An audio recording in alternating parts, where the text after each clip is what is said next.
Welcome, everyone, to Around the Paul. It's been a little while since we've been talking at you, but life gets in the way. A little bit of some of us being under the weather. And tell you what, though, it's good to be back. We've got a lot to talk about on this episode.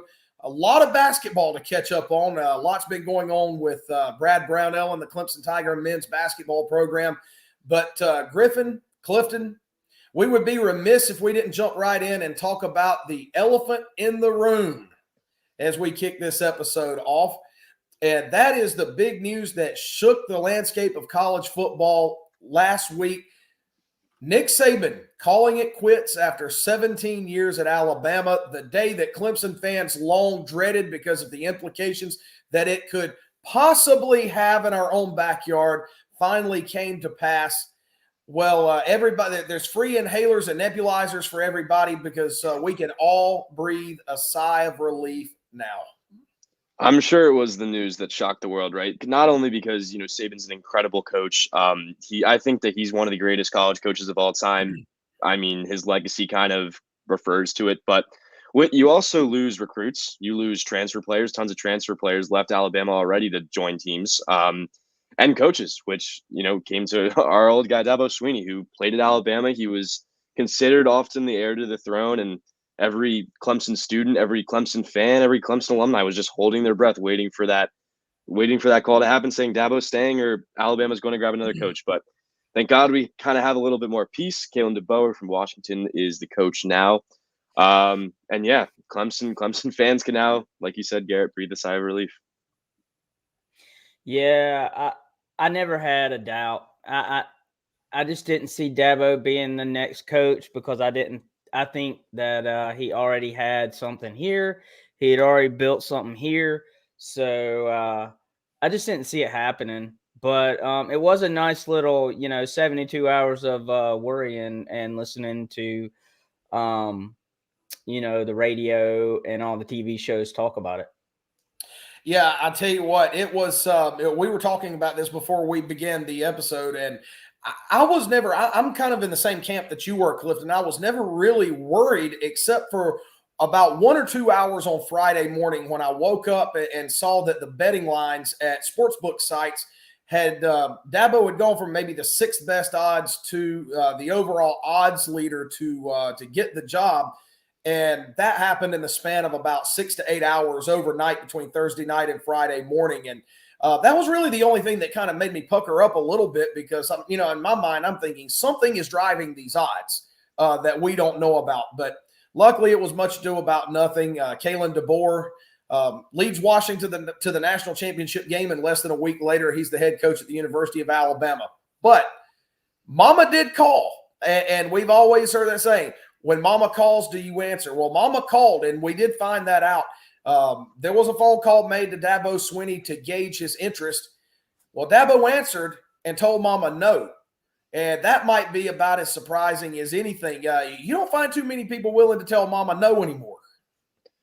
I agree. And I think a lot comes from behind it is that Dabo Swinney has a lot more power in Clemson that he knows about compared to Alabama. Alabama, huge football school. If you live in Tuscaloosa, if you live in the state of Alabama, you're going to like Alabama football. And as soon as you make one bad decision, it goes against you.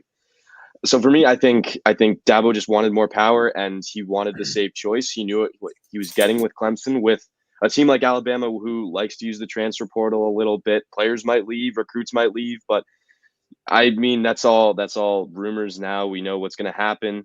Personally, I thought DeBoer was going to be the coach. I thought that it fit him perfectly, losing a ton of players, losing a ton of pieces. But I'm excited to see what DeBoer could do, and I'm excited to see Dabo on his season back and see what he can do. Yeah, I'm excited to see, this season. Like I said, I never saw him going to Alabama. I just, as much as everything kind of lined up, he'd been there, he had played there, everything. I just didn't think he wanted to go there because a lot of his standards with, again, you talked about the transfer portal and stuff like that. He doesn't use it as much as they do. And they would make him use it, and he wouldn't get to do what he wanted to do and run the program the way he wanted to run it. So, well, and guys, look, I mean, sometimes money talk, right? And You've got look. You got Alabama students standing outside the stadium chanting, anybody but Dabo. Well, these kids are paying a lot of money to go to Alabama, and sometimes you have to answer to your boosters, right? So, Yeah. And on top of that, look, you just can't have fans self-immolating at the 50-yard line of Bryant-Denny Stadium. So, look, everybody's happy. Alabama got Kalen DeBoer. We get to keep Dabo, and nobody's going to light themselves on fire at the 50-yard line of Bryant-Denny Stadium. So, hey, everybody wins. And, I think those students were a select few, because if Dabo were to go, they would be super happy. Oh, they would be. Yeah, so that they were select. Like, that's just well. Now, the guy that threatened to light himself on fire on the call-in show, I don't know how happy he would be if he had actually gone through with that decision. But hey, right. Who are we to speculate? Yeah, I guess we'll never know. I mean, guys, I'll give it to you straight. Well, guys, we'll leave this subject at this, and then we'll move on to basketball. We've got a lot to talk about basketball wise, but when all this came to an end, at the end of the day, I think Dabo said, he said, I am an Alabama boy, and I grew up in Alabama. I played for Alabama. I went to Alabama. I'm an Alabama boy, but I'm a Clemson man. And I tell you what better way to demonstrate that he's still all in, just like he asks his players, like he asked the fans, everybody that holds Clemson and Clemson football near and dear to their hearts. Dabo just showed that he's still all in, and as far as I'm concerned, everybody else, we all should be too. I think it creates a little bit of excitement too, especially, when your player's a little bit antsy, waiting in that film room. Is Dabo going to stay? Is Dabo going to leave? And he comes in saying he's staying. I'm sure those players were ecstatic with joy. I'm sure that's what they came to Clemson for. They came to play under Dabo Swinney. They came to play in Death Valley, run down the hill in the state of South Carolina.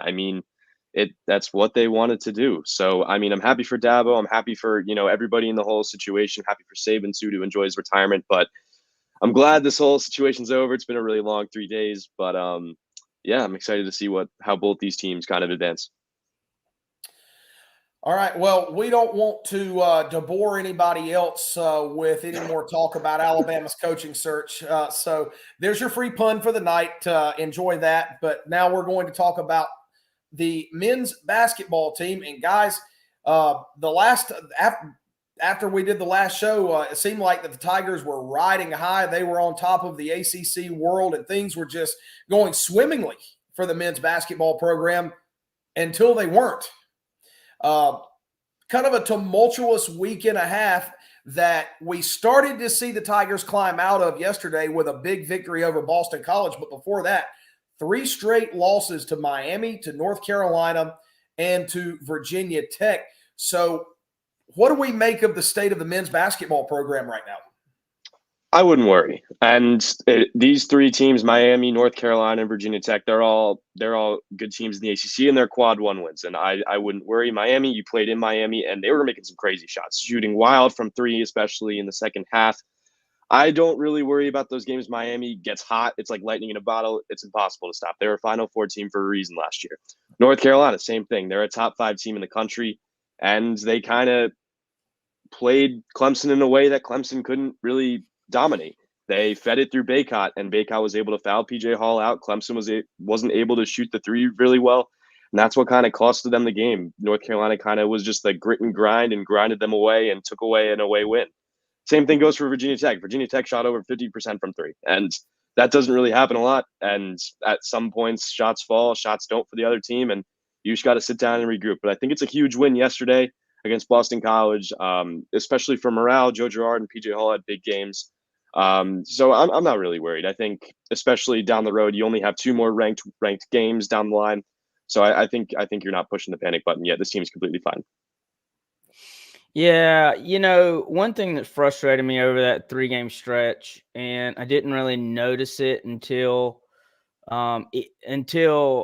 probably North Carolina, and then it continued into Virginia Tech, was PJ Hall is staying up around the 3-point line and not going to the block.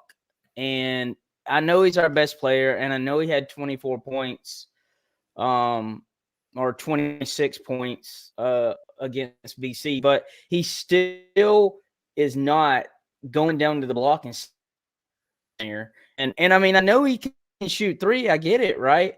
But we need that guy underneath. And we could have had that game, even though we won by what, 10, 12 points last night or yesterday. We could have won by 25 if he would have stayed at on the block. And that's one thing that kind of frustrated me this last 3-game skid.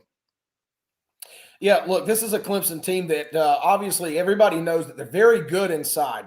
You've not only got PJ Hall, but you've got Ian Shefflin as well, who's just had an outstanding season after transferring in. And look, this Clemson team right now is just not shooting the ball well from the outside. Now, I was there. I covered the game against North Carolina, and it was just uncanny how many three-point shots were missed. And it's not as if North Carolina was exactly lighting it up from the outside. I think the Tar Heels made, 5 or 6 threes in the ball game, but Clemson was 1 of 18. 1 of 18. And look, against marginally good teams, much less teams that are probably top 5 to 7 in the country, shooting 1 out of 18 from the three-point line is just not going to cut it against anybody.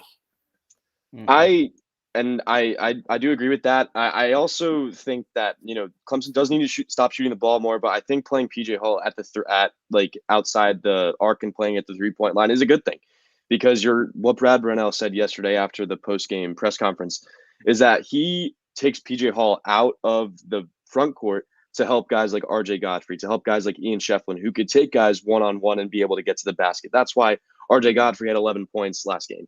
That's why Ian Shefflin has had a great stretch of games, because he puts himself in the post and he's able to do some great post moves. I think, obviously, shots don't fall. I think Clemson is in a little bit of a slump, but they're going to get their shots down, especially with Joe Girard.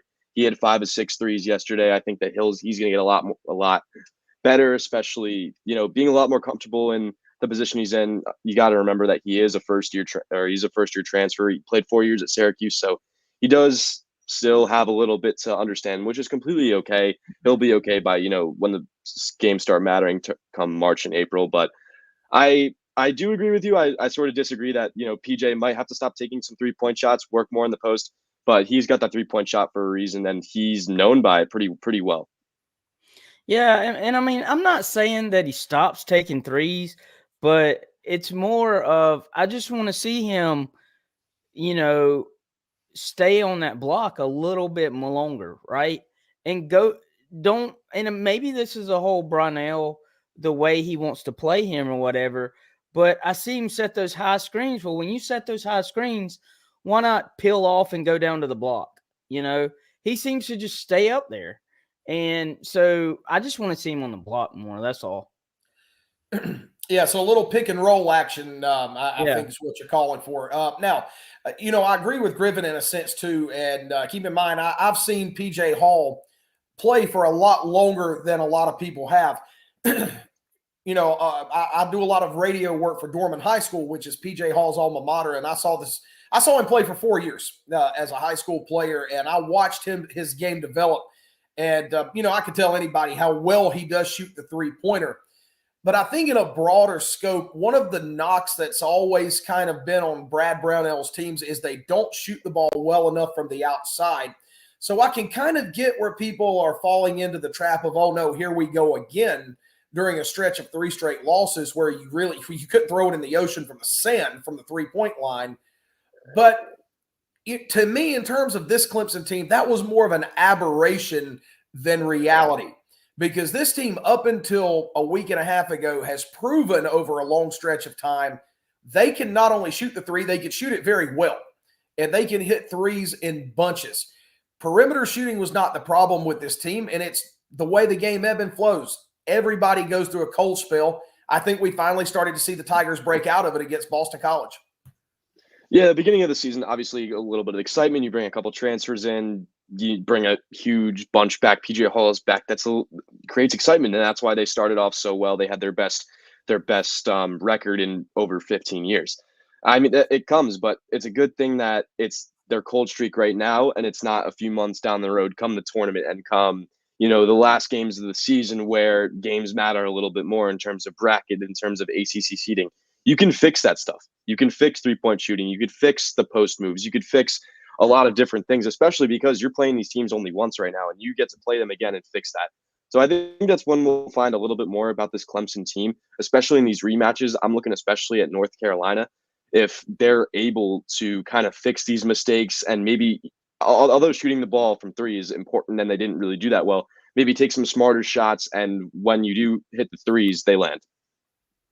Yeah, well, when you go to North Carolina, you got to play well because we're like 1 for 50 something there. So, yeah, if we're gonna win at North Carolina, which I really think we can, we really have to play better, and everybody's gonna have to be on their A game. But one thing I did want to mention is, Chase Hunter in the beginning of the season was kind of struggling majorly, but I think these last two games, I think he's had about, 10 to 12, maybe 15, 16 points. And so I think he's starting to find his groove. And yeah, DJ on YouTube says 1 for 18 from three during that North Carolina game. So yeah, but I think Chase Hunter's kind of getting his groove back maybe a little bit. So, hopefully with him stepping up and Gerard and everybody start hitting some threes, then we can get back on them winning. We can get back on them winning ways. And the hardest part of our schedule, I feel like, was that 3-game stretch, because the back end of the schedule, besides North Carolina, and maybe Miami, I think it's going to be kind of easy. But you never know. And looking at the week coming up, you've got your 2 games this week. On Tuesday, you've got Georgia Tech. And again, a game that when you look at it on paper, you feel like the Clemson should win that ball game. And then you've got Florida State coming up on the 20th on Saturday. And Florida State's a team traditionally a very tough opponent, but the Seminoles are down a little bit from what we typically see of them.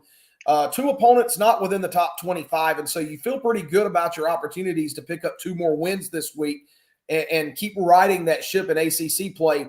And guys, it's important to win every game, but I think doubly so to win these 2 games coming up this week, because then your next game, your 3rd game down the line, is against Duke, who's ranked number 11 in the country. It's one of your, I think, 2 remaining top 25 matchups. You would like to have all the momentum behind you that you possibly can going into a matchup with the Blue Devils. A 3-game winning streak is huge, especially if you win against Georgia Tech and Florida State, which I think are huge wins. Georgia Tech, not really that great of a team right now. 5-game losing streak. They started off the season 8-3, and here they are, 500. And Florida State too. They lost some good pieces with Caleb Mills. He went to Memphis. Matthew Cleveland. He went to Miami.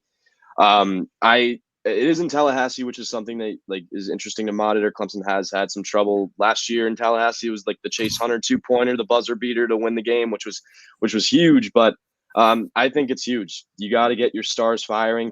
Joe Girard's hot. PJ Hall's hot. I like what Chase Hunter's doing. I think that he's still trying to find his role, especially. And going up against a Duke team where you're an experienced Clemson team, you're playing a very young Duke team, and you could potentially show that experience. Even though it is at Cameron Indoor, you could show that experience to help knock off one of the top teams in the country. Yeah, I think if, we get these next 2 games, and Griffin, I'll be there with you on Tuesday. So, awesome. Yeah. So, I'm going to submit it soon. So, Okay. But yeah, so, I think, we get these 2 wins, and then we play Duke after that, right? Who do we play after Florida State? Duke. That's Duke. 3. Okay, yeah. That's 3 games down the line. So I mean, yeah, and then we go up there, and we see what we can do. Which we need to win our home games. We have to win our home games just to compete in the ACC. You have to win all your home games, at least, and get a couple on the road. Yeah, for sure. Now, Guys, we talk about this Clemson team. They're starting to get it going offensively again. And, like we said, they can fill it up when they get hot. They can really fill it up on the offensive end. And speaking of getting filled up, that's exactly why you need to go check out our sponsor, Arden's Burger Grill at 1280 18 Mile Road Central. They're your one-stop shop for all of your game day needs. That's football, basketball, baseball, softball, soccer, you name it. When the Clemson Tigers are out there competing, then they're competing to win over your taste buds.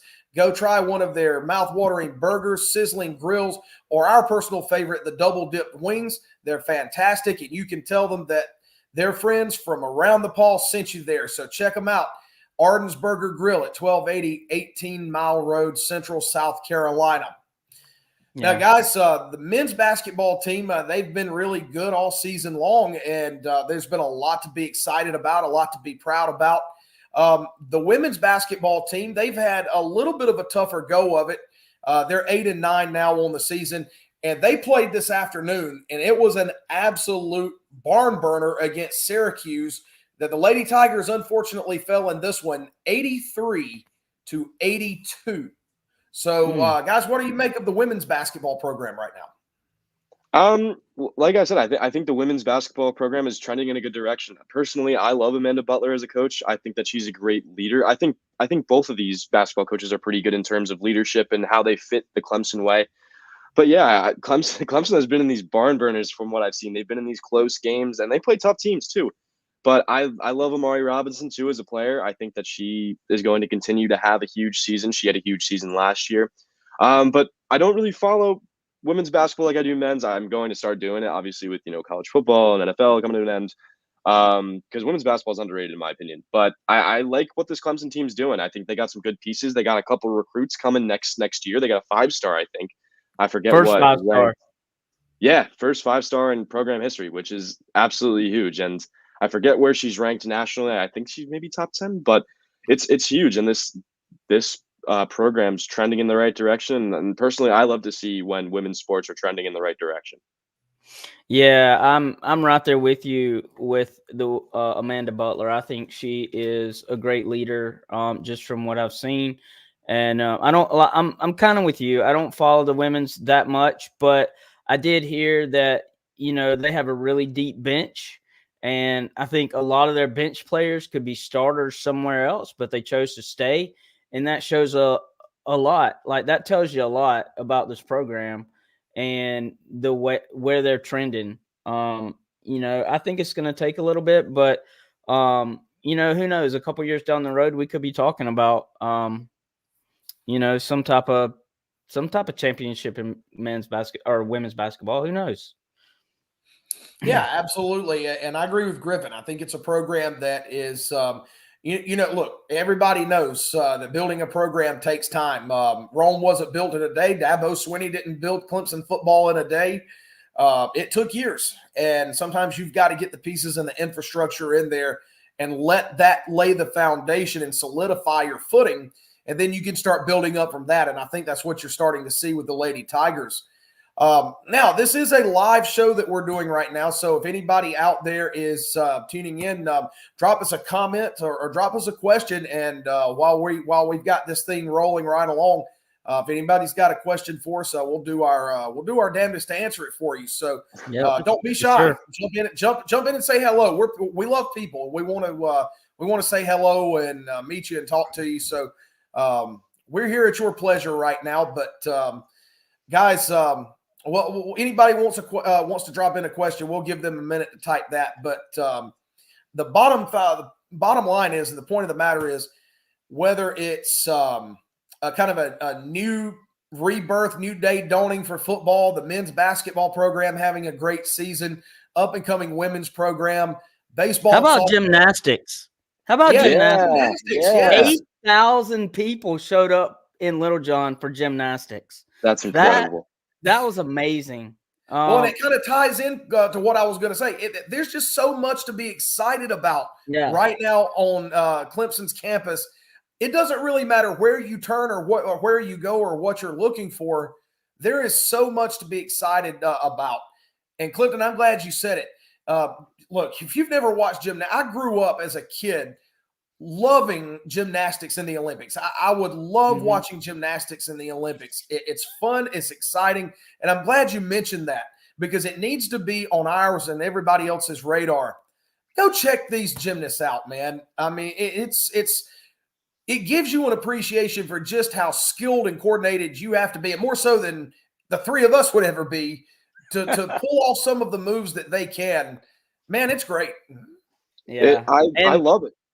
Yeah. And before long, I mean, you're gonna, early February we got softball, and then late February we got baseball starting up. So I mean, right after basketball, you're gonna have gymnastics, you're gonna have softball, you're gonna have baseball and basketball. Women's lacrosse too. Yes. And lacrosse. They're coming off a huge season too. I think it was like it was their inaugural season, and they were like going toe to toe with some of the top teams in the country. I mean, it's just a great sign. Yeah, and they just got a brand new facility. They did. So yeah, but it doesn't look like anybody's asking any questions. So, hold up, Clemson won a championship in soccer. They did? Oh yeah, how about that? Yep, they did. So, Sure did. And Griffin, that's your domain. You're our resident soccer expert, being a star player yourself. So, you know, that was what a program that the men's that Clemson men's soccer has right now. 2 national championships in 3 years, and this team this year, man, they had a flair for the dramatic, didn't they? I said it time and time again on this podcast. It was one of the most exciting teams to watch. It's one of the toughest places to play in college soccer, and they got a huge amount of players in the draft. Another player was just announced, our freshman defender, Pop Marboy. He's going to the second division in the US, USL. which is huge. USL. Yeah, the USL. I just drew a blank, but and they're bringing in a ton of transfers. From what I hear, no names yet from what I know, but. Yeah, Mike Noonan just going to completely reload. You're still bringing back some key pieces that could have huge seasons. A great amount of freshmen. There's a freshman that I love this year that's coming in this fall that it should be so exciting to watch. He's from New Jersey, so I know him. I don't know him personally, but he's all over like the news channels that I follow in New Jersey. But it should be an exciting season for sure. I'm excited to see how they reload. D said football recruiting. What do we know? Do we know anything with football recruiting or any surprises coming February? Do we know any transfers or anything like that? I don't know of anything that I could that I would stake my name to, guys. But I do know, and this was before Nick Saban announced his retirement. I think right before Alabama's starting center entered the transfer portal. For the life of me, I mean, if you know it, throw it out there. I can't pull his name for the life of me off the top of my head. But it was rumored early on when he went into the portal that Matt Luke was going after him hard. And now he's still out there. He hasn't committed anywhere, so that could potentially be on the table. And the running back for Ole Miss, Judson, entered the transfer portal. He's probably the biggest name currently in the portal that is uncommitted. He's at Ohio State. Did he commit to Ohio State officially? Yeah, he did. He did. Okay. How about the Alabama receiver that committed on the same day as, on the same day? Bonds, he's their best receiver. Yeah, he went to Texas. Isaiah Bond went to Texas. Okay. Yeah. All right. So yeah, not sure about too many huge surprises in February. Now, that's not to say that there won't be. It's just none that are currently on the radar. And look, when you have another signing day, I think Clemson probably still does sign somebody, a couple more names that we're just not thinking about or not hearing about right now. And it could be a transfer or two somewhere. We just don't know yet, but we'll be interesting to see what happens as we approach that February. I say traditional signing day, but as many that sign in December now, that's almost become the more traditional signing day. February is kind of that secondary signing day where everybody else will come in and sign their letters of intent. But it's going to be interesting to see. I think Clemson probably will end up signing a couple more players, but who they are and to what impact they'll make, I think that's yet to be seen. I would Yeah. watch this. I would watch this Nick Saban coaching carousel because DeBoer went to Alabama, and then Washington just picked up the Arizona coach. I'm not saying that Clemson's going to pick up anybody. I mean, you can monitor these three rosters of Alabama, of Washington, and of Arizona. If one player leaves, maybe Clemson pounces on another, especially a lineman, especially a position. But yeah, I think it's a little bit of a dead period right now, and wait maybe until like the spring semester, not the spring semester, the spring season when they declare. Yeah. So D also says, I hate the portal, but I wish Dabo would just pick up somebody so everybody'd shut up. I agree. Pick up a I big agree. name. Look, Just and pick I up a think that's big what name, everybody's right? been saying, guys, is nobody expects, and I don't even think anybody wants Dabo Swinney to use the transfer portal as prolifically as somebody like Mike Norvell or Deion Sanders. That's not what anybody's asking. I think everybody's just said, look, pick one or two positions where you could use some supplemental talent and just go get a big name at that position just to add a little bit of depth. And don't build your roster around it. Just supplement what you've already got. So, I do think ultimately that's going to happen. I don't think it's something that's going to be non-existent forever at Clemson. Sooner or later, somebody big is going to sign with the Tigers through the transfer portal. It's just a question of when it's going to happen and who it's going to be. Yeah, It's and oh, go yeah, ahead. I was about Go to ahead. say, SC Country said it's going to be interesting to see the Clemson O-line this year. I completely agree. I think it's the perfect storm between Matt Luke, a new offensive line coach who has had great success in the past. You bring back 4 of your 5 linemen. You bring Ryan Lincecum in that center spot. I'm excited to see what he brings. But you kind of know what you're getting out of the offensive linemen. They kind of a little bit better progression as the season has gone on. But I'm excited to see what they bring because I think Matt Luke is going to help these guys thrive and help them become better than they could have been under a guy like Thomas Austin. Yeah. Yeah, and also I'm curious to see like how much better the is it the DN's coach? Yeah. Yeah, Chris Rumpf. Chris Rump, what he's gonna do and how he's gonna make the already DNs that we have right now that are amazing even better. Right. Well, look, you thought TJ Parker was good as a true freshman. Let's see what he does after an entire offseason working with Coach Rumpf.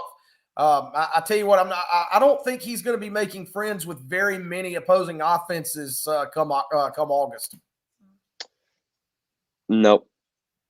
No, we got a couple Georgia comments too. Yeah, I was Jesus looking at this. We got a couple. Yeah, He says I still don't. John Smith says I still don't see us beating Georgia, and D's back in, and he says if we get I guess beat by Georgia, which I can't see, it will we run the table.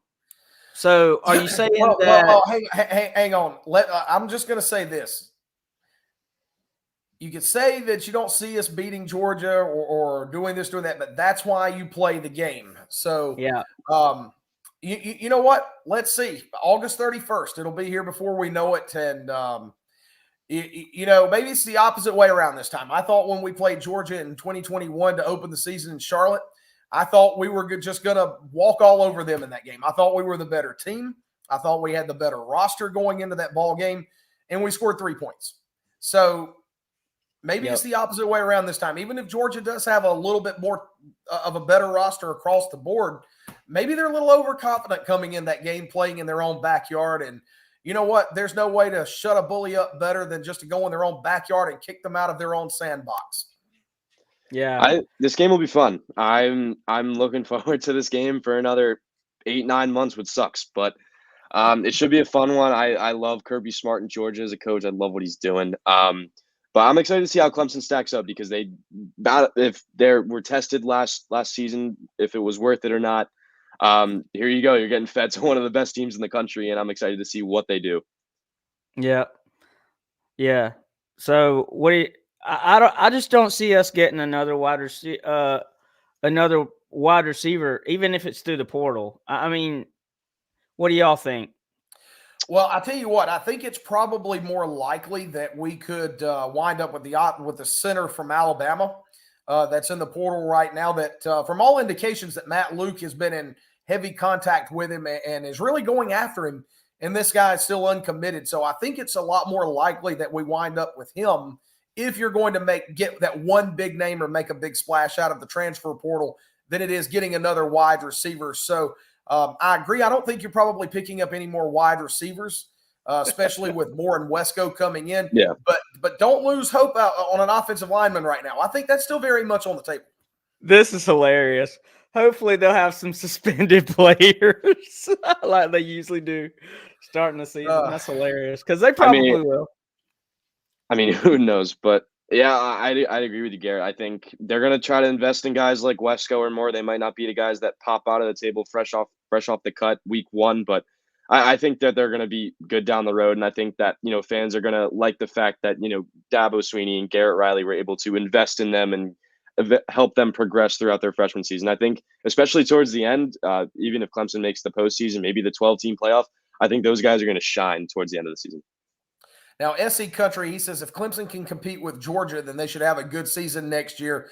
Big test in the first game. Now, 100% agree. That's absolutely right. When you look at who is on the schedule next year, Georgia is obviously it's the Bellflower game. I mean, if you win that one, then I don't think anybody else on the schedule should necessarily scare you. Now, certainly you don't take anybody lightly, and that's not what I'm saying here.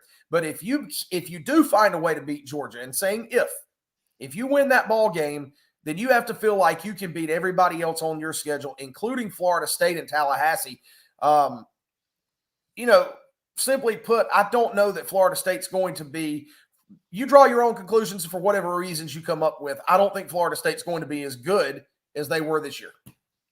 I agree with that, but I also think that it's not like a Duke loss where everyone thought Clemson was going to win. All this hype is wrapped around, and you just get completely shattered away from home. I think it's a little bit different. You kind of have nothing to lose. That's what the media is kind of portraying Clemson as, a team that is, I think the spread is like they're a double-digit underdog. I mean, you have nothing to lose. If you lose and it's a completely close game, there you go. You got some motivation. You got some, hey, let's keep going. We were this close to an SEC team that brought back a ton of players. But I think it should be fun, especially Florida State at home, away from home against DJ Uiagalelei. That will be a fun one. Yeah, I'm looking forward to that one.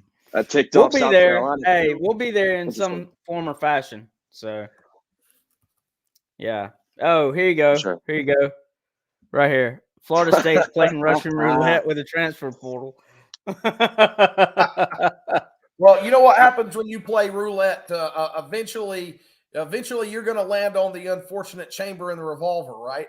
Yeah. I mean, the question to me is how many players are going to be the same? I mean, they lost so many players. They lost their whole offense. They lost a good bit of their defense. I mean, you're not going to know some of these players that are playing that you remember them from last year for. Yeah.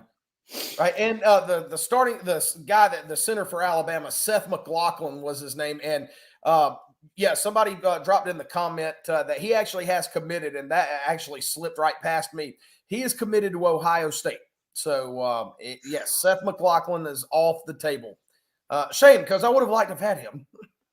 Yeah. Would have been nice, but looks like Ohio State is getting all of these huge recruits. So, Ryan Day needs all the talent he can get. He's certainly lost enough of it to the transfer portal.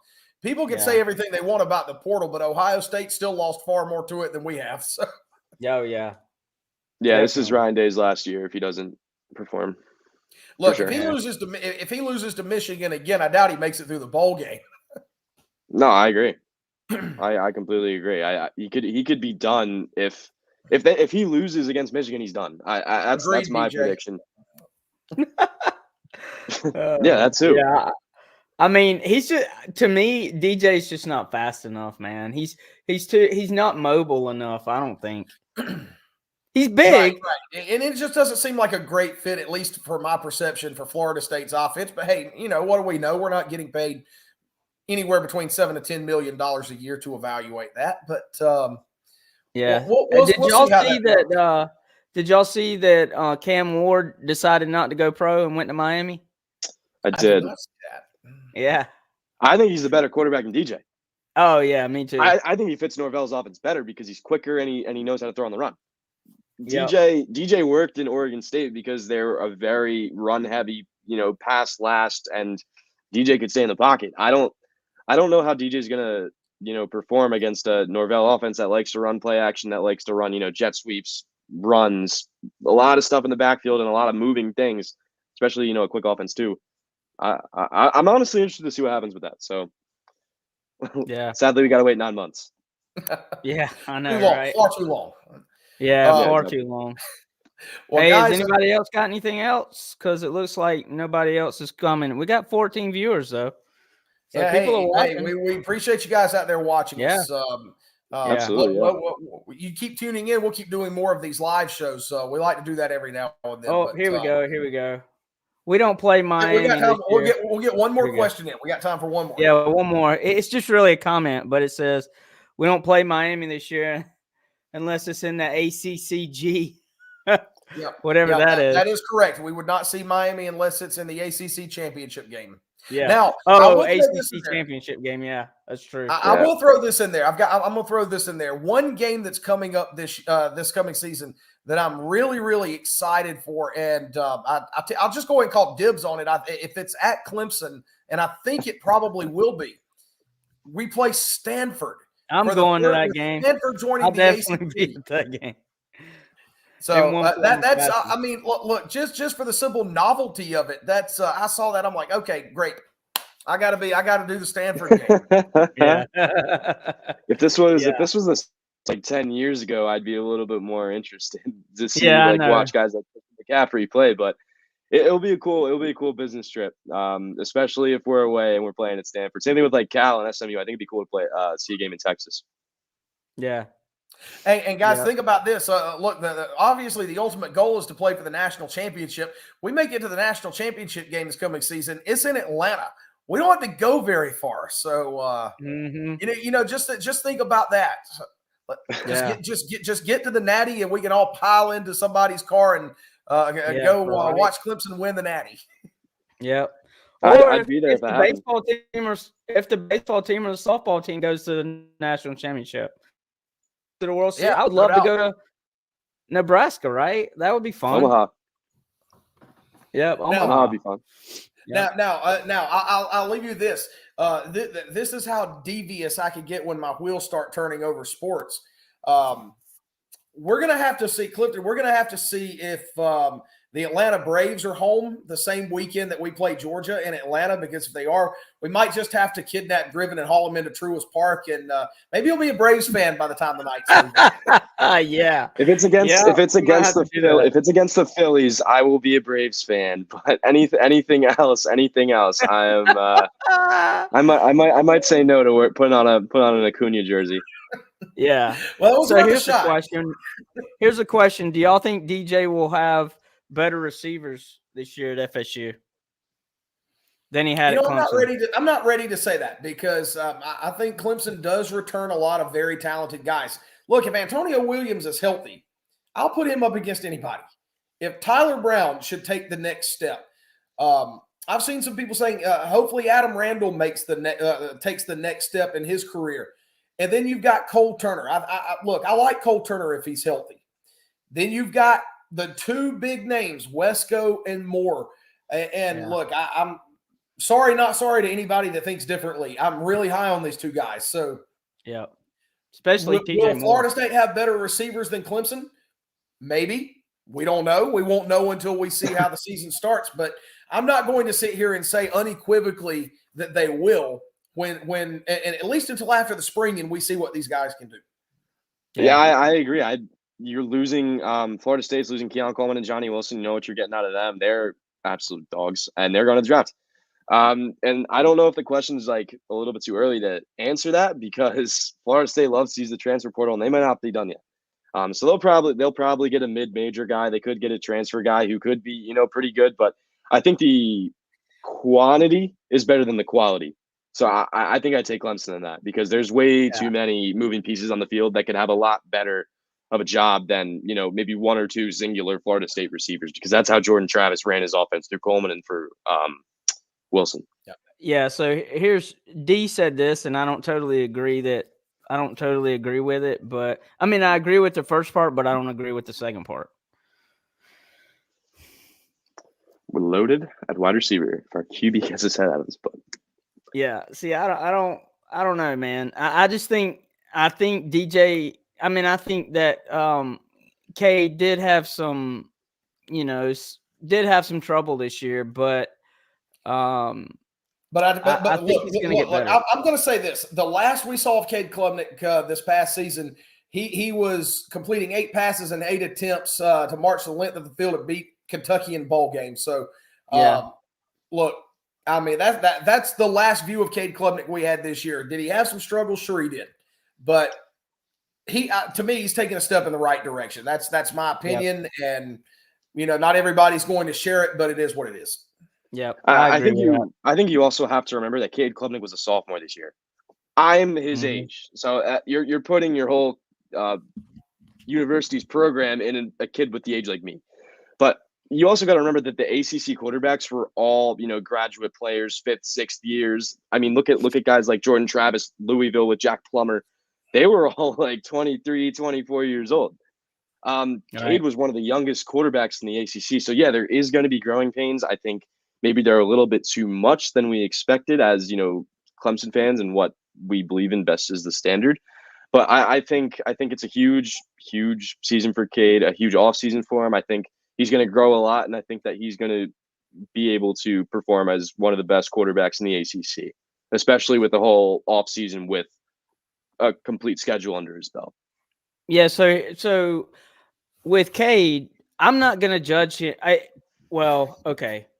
I say I'm not going to judge him on that first game, but let's just say he comes out and struggles mightily against Georgia, right? What is your opinion? What is your opinion going forward? Or what would you think going forward?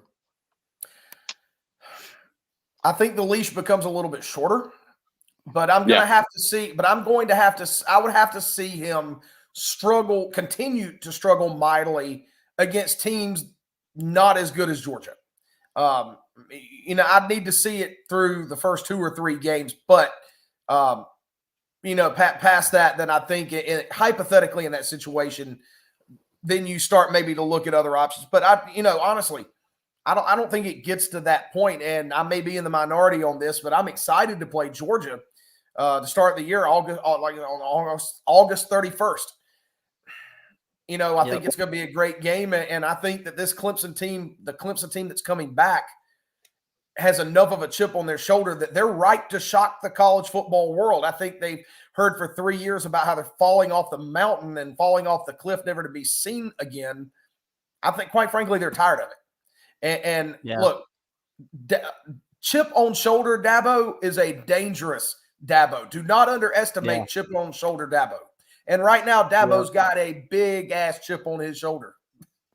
Yeah, he definitely does. It could be a little bit like I think I need to see Cade's stat line in that game to kind of determine what type of leash he's on. But I could see some sort of like DJ Cade leash last year where everyone was on a short leash, like, okay, we want this guy. But you gotta understand that Georgia has one of the best defenses in the NCAA. So I would think enough to keep Clemson in the game. But if it's like a complete like Florida State Georgia blowout, then maybe you got to start raising some eyebrows. But I don't think that's going to happen, especially in a game like that was like 63-3. I don't think that would I don't think that will happen. At least I'm knocking on wood. But I'm not going to worry. Look, last thought. Clemson's defense is far too good. They're far too fast off the ends, and Carson Beck is far too immobile for Georgia to put up a lot of points to me. If anything, to me, I think it would be more of a low-scoring game than a high-scoring game in either direction. I'm not saying 10-3 like it was in Charlotte 3 years ago, but I certainly would not expect it to be a high-scoring game either way. But hey, about 9 months from now, we'll get to find out, won't we? Yep. I mean, I don't pick high-scoring games, so I see a low scoring too. So I'm excited. Guys, that's about all we've got time for tonight. I appreciate everybody here the last 15 minutes or so dropping in questions and comments. We love it. We love interacting with everybody, and we appreciate you for supporting us here on Around the Paul.